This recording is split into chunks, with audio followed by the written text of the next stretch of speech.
અમરેલી જિલ્લાના જાફરાબાદ તાલુકાના ટીંગી ગામ પાસે આવેલા સીતરા મંદિર ખાતે આજે જળ ઝીલણી 11નું ભવ્ય આયોજન કરવામાં આવ્યું.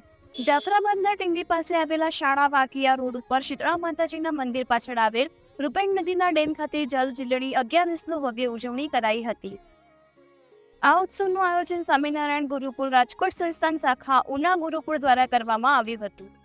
ઝીલણી 11ના દિવસે સ્વામિનારાયણ સંપ્રદાયના સંતો મહંતો દ્વારા સરસ મજાનું આયોજન કરાયું હતું અને જેમાં સુરત ગુરુકુળથી શ્રી પ્રભુચરણ સ્વામીએ પણ આ ભવ્ય ઉત્સવમાં હાજરી આપી હતી.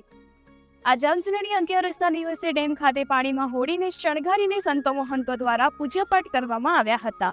તેમજ આ તકે ડેમમાં સુંદર મજાનો નજારો જોવા મળ્યો હતો.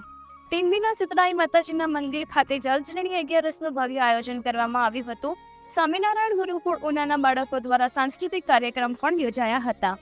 સ્વામિનારાયણના સંતો મહંતો તેમજ રાજકીય આગેવાનો, નાગેશ્રી પોલીસ સ્ટેશનના પીએસઆઈ પોલીસ તથા પોલીસ સ્ટાફ, પત્રકાર મિત્રો અને આસપાસના હરિભક્તો બહોળી સંખ્યામાં હાજરી આપી હતી.